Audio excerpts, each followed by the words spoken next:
এখন যে নাটকটা হচ্ছে যে এরা বলে যে উপদেষ্টাদের সেফ এক্সিট খুঁজতে, এটা তো নাটক। এটা মানে ওদের যে আপনার বলা হচ্ছিল এটা কিংস পার্টি, সবাই যখন বলতেছিল কিংস পার্টি, তখন এই কিংস পার্টির অপবাদটা নিজেদের গায়ে থেকে সরানোর জন্য তারা এই সমস্ত নাটক করতেছে। প্রধান উপদেষ্টা মানে আশ্বস্ত করেছেন ভোটের আগে প্রশাসনে যত রদবদল হবে তার তত্ত্বাবধানে হবে, মানে আশ্বস্ত করেছেন। আশ্বাস রাখা যায় কিনা তার উপরে? না, আমি কোনো দিক না তো ভাই, আমি দেখি না কেন। আমি বলি আপনাকে, যদি আপনি পক্ষপাত দুষ্টতার অভিযোগটা তোলেন, তাহলে পক্ষপাত দুষ্টতা প্রথমত এবং প্রধানত ডক্টর ইউনূস নিজে। উনি তো নিজে তত্ত্বাবধায়ক সরকারের মূল কনসেপ্টটা কি বলেন তো? মূল কনসেপ্টটা হলো যে নির্বাচনের সময় এমন একটা সরকার থাকবে যে সরকার নিজে নির্বাচনে অংশ নেবে না, তার খুব ঘনিষ্ঠ কেউ নির্বাচনে অংশ নেবে না। এই তো বেসিক। এবং উনি নিজে ওনার সরকারে কেউ নির্বাচনে অংশ নেবে না। তো তত্ত্বাবধায়ক সরকারের প্রধানকে এখানে ডক্টর ইউনূস, উনি নিজে এই যে এনসিপি দলটা, এটা তো ওনার দল। কিন্তু উনি যেটা বলেছেন, উনি বলেন নাই ইয়ে কাছে ফিনান্সিয়াল টাইমসের কাছে পডকাস্টে যে আমি ওদেরকে বললাম তোমরা দল গঠন করো, বলে নাই উনি? বলছে তো, এটা তো ওনার দল।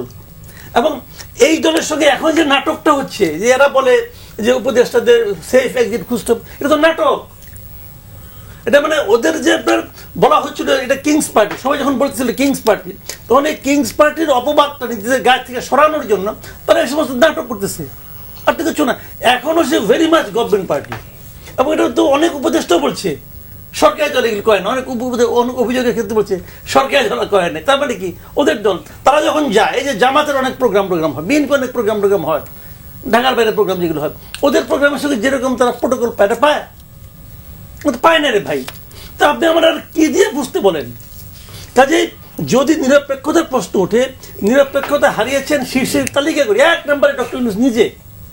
এবং আজকের থেকে মনে করেন 6 মাস আগে আমি বলছি যে ডক্টর যে এই দিন উনি ইন্টারভিউটা দিয়েছে আমি পডকাস্টে, ওই দিনই আমি বলছি যে ডক্টর ইউনূসের তত্ত্বাবধানে কোনো নির্বাচন হইলে সেই নির্বাচনকে এই যে 15 বছর ধরে জামাত এবং বিএনপি আন্দোলন করতেছে যে তত্ত্বাবধায়ক সরকারের অধীনে আমরা নির্বাচন চাই, সেই আন্দোলনটা জিরো হবে। সেই আন্দোলনে কোনো ফল তারা পাবে না। তাহলে বোঝা যাবে তারা ওই আন্দোলনে এমনি করছিল।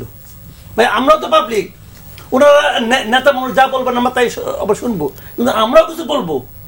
ধর আমি বলবো যে আপনারা নাটক করছেন, আসলে এটা আপনারা মিন করেন না। আপনারা মিন করেন যে কেমন করে জিতা যায়।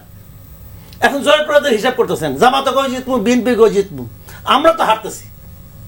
আমার কথা হলো যেটা আপনি বলছেন ওটা আপনি মিন করতে হবে, ওইটার জন্য আপনাকে ফাইট করতে হবে।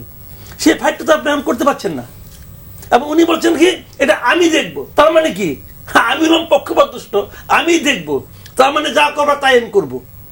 ভাই আমি ওনার কথা বিশ্বাস করি না তো, এটা আপনি বলে লাভ আছে নাকি? ভাই নির্বাচনে তো মাত্র 4 মাস বাকি, যদি আপনার তার মানে আতঙ্ক আমার বাড়তেছে, যতই দিন যাবে আতঙ্ক বাড়বে।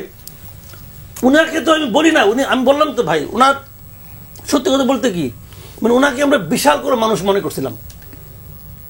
মানে উনি যে কোনো মানুষ, মানে যে কোনো মানুষের যাচ্ছে তো উনি যে কোনো একজন, রাম শ্যাম যদু মধুর মতো উনিও একজন, আর কিচ্ছু না। ওনার কাছ থেকে আমি এমন কিছুই পাই নাই যেটা দেখে মনে করতে পারি যে উনি অসাধারণ একজন দেশপ্রেমিক লোক।